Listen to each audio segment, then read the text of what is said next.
Aujourd'hui, on découvre le métier des détectives privés. Alors ça, c'est le cliché du métier. Aujourd'hui, on va découvrir le vrai métier.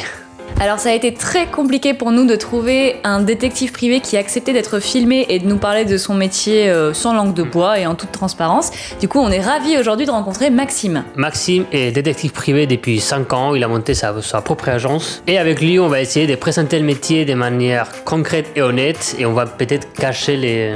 Casser peut-être, ouais. Casser les clichés du métier. C'est parti ? Allez, c'est parti. Je suis Maxime, j'ai 28 ans, donc je suis détective privé. Pourquoi je suis devenu détective privé? Tout simplement un peu par hasard.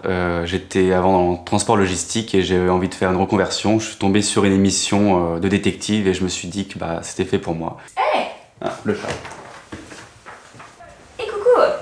J'ai passé ma formation en 2015 et c'est après plusieurs expériences en recherche de personnes, en enquête terrain et en généalogie qu'en 2017, avec une collaboratrice, on a décidé de créer l'agence Verdict Détective à Bordeaux. Donc nos missions principales sont la recherche de personnes et puis les enquêtes familiales et salariales.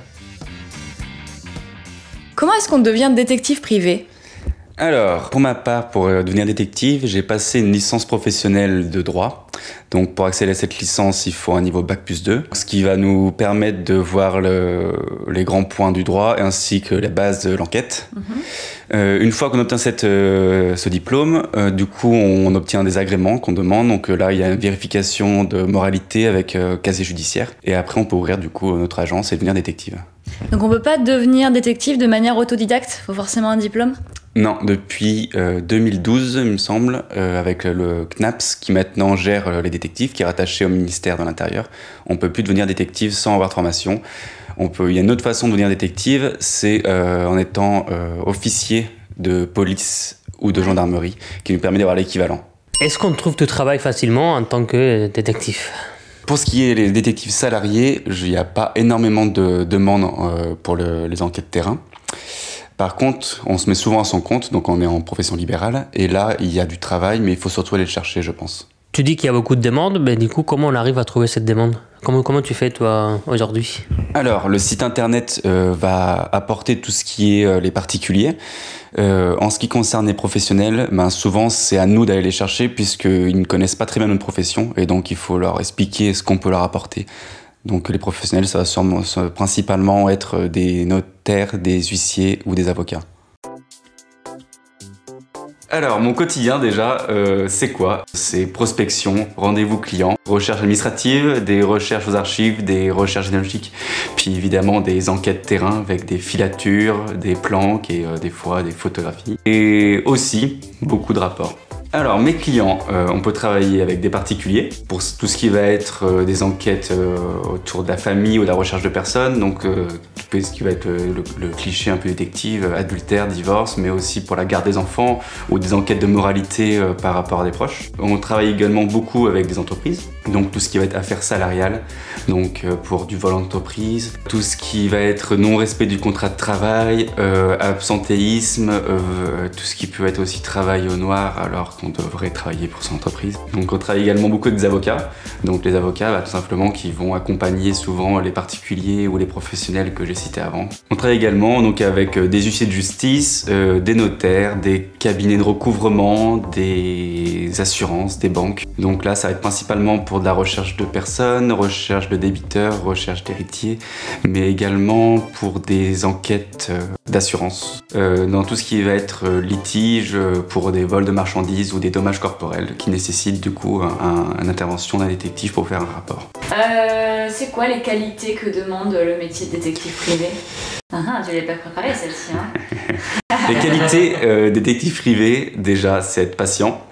C'est être polyvalent puisqu'on va intervenir sur un nombre d'enquêtes très variées et avec des personnes et des milieux également variés. Je pense être rigoureux. On ne peut pas se permettre d'apporter une moitié de preuves ou d'apporter une moitié d'adresse. Et tous nos rapports sont recevables en justice, donc il faut qu'ils soient nickel. Alors, ce que je préfère dans mon métier, c'est annoncer des bonnes nouvelles. Il n'y a pas très longtemps, il m'est arrivé de remettre en contact une dame avec son père qu'elle n'avait pas vu depuis de nombreuses années. J'ai vu dans ses yeux quand même un réel plaisir et une vraie satisfaction quand je lui ai annoncé que son père a accepté de reprendre contact avec elle. Donc ça, c'est des choses qui m'ont poussé à faire ce métier. Il n'y a pas de choses que je déteste dans mon métier, mais il y a des choses qui vont être assez difficiles tout de même. Déjà, on travaille beaucoup, on se lève souvent tôt, on attend beaucoup, on fait beaucoup de voitures. Et puis il y a également les choses qui vont être difficiles, comme annoncer des mauvaises nouvelles à des personnes qui se font tromper par leur mari ou que leurs proches ne veulent pas reprendre contact avec eux. Alors le cliché du métier, ah bon, détective ça existe? Ah bah, tu passes ton temps à suivre un mari qui trompe sa femme. Pas tant que ça. Ah bah t'as un imperméable et un chapeau. Alors t'as pas d'imperméable et de chapeau? Je vous le dirai pas. C'est un métier qui a beaucoup évolué depuis 10-15 ans. Donc déjà, comme je vous ai dit tout à l'heure, on a des formations maintenant. On a également un organisme qui gère, qui s'appelle le CNAPS, donc qui est rattaché au ministère de l'Intérieur. Donc tous les nouveaux détectives sont formés, ont des agréments. C'est également un métier qui devient de plus en plus féminin, avec de nombreuses détectives. Il y a également une plus grande diversification des demandes, avec de plus en plus de recherches de personnes. Ça tombe bien, c'est une de nos spécialités, donc c'est super, puisque les familles sont de plus en plus dispersées, donc il y a des recherches en France et à l'étranger de plus en plus fréquentes. Est-ce que tu t'autorises à refuser des demandes de clients? Alors oui, ça m'arrive tout simplement parce qu'il y a des demandes qui sont pas légitimes ou tout simplement pas légales. Voilà. Est-ce que tu as un ultime gadget de détective, à part la loupe? Alors, j'ai une loupe, je m'en sers pas tous les jours, ça faut bien l'avouer. Sinon, je n'ai pas de gadget hors du commun, j'ai des appareils photo, des caméras. Mais je pense mon ultime gadget, c'est comme un peu tout le monde, mon smartphone, puisqu'il fait tout. Il fait GPS, caméra, microphone, exactement. Et donc, a priori, je pense que c'est ça l'ultime gadget maintenant, c'est le smartphone. Je suis un peu déçu.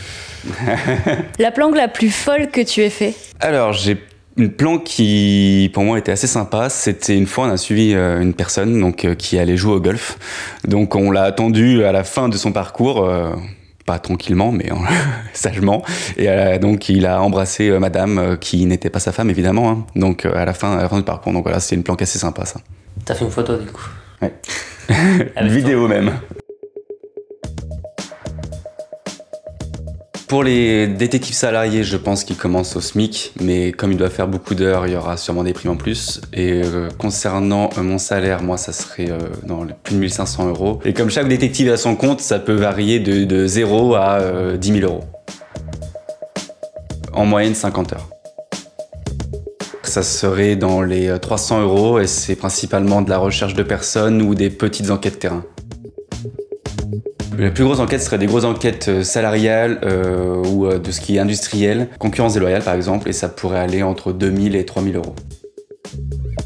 Moi je travaille beaucoup avec des entreprises, donc je suis à 90% entreprises et 10% particuliers. À peu près 50-50.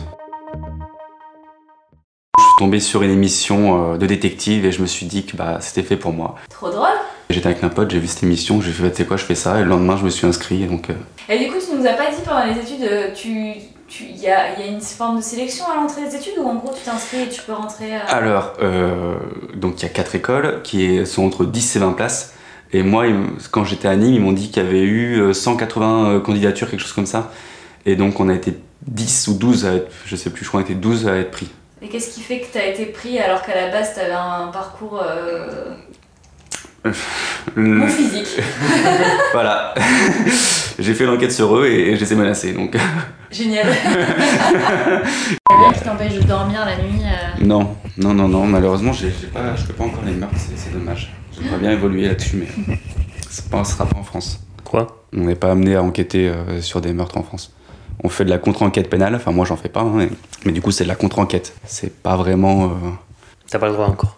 Non. Aux États-Unis, ils font beaucoup plus d'enquêtes liées à tout ce qui va être le pénal, pas forcément des meurtres, hein, parce que pénal, ça peut être, je sais pas, ça peut être du vol, du viol, comme l'affaire DSK, où il avait un ou deux détectives qui lui ont amené des preuves pour se défendre. Donc là, il en fait appel à des détectives. En France, ça on verra jamais ça pour l'instant. Et dernière question bonus qui vient d'Instagram, d'un de nos followers. Est-ce que les détectives privés prennent des stagiaires? Alors oui, on prend des stagiaires, mais c'est principalement dans le cadre des formations, parce qu'il y a 4 formations en France, et donc il y a un stage obligatoire à la fin de chaque formation. Donc il faut obligatoirement prendre un stagiaire, donc il faut être dans une agence. Voilà, donc dans ce cas-là, on prend des stagiaires, oui. Et je ne prendre des stagiaires sans la formation, mais ils ne pourraient pas prendre part aux enquêtes parce qu'il faut avoir des agréments. La vidéo touche à sa fin. Aujourd'hui, on a découvert un métier méconnu, mais que tout le monde connaît. La vidéo touche à sa fin. Aujourd'hui, on a découvert un métier méconnu, détective privé, qui nourrit beaucoup de fantasmes. On espère que cette vidéo vous a un peu expliqué et aidé un peu à comprendre ces métiers. Maxime, on te remercie de nous avoir ouvert ta porte et puis de nous avoir un petit peu démystifié ce métier. Si vous aussi, vous avez appris des choses sur le métier de détective privé, n'hésitez pas à commenter, liker, partager cette vidéo. Et quant à nous, on vous dit à la semaine prochaine.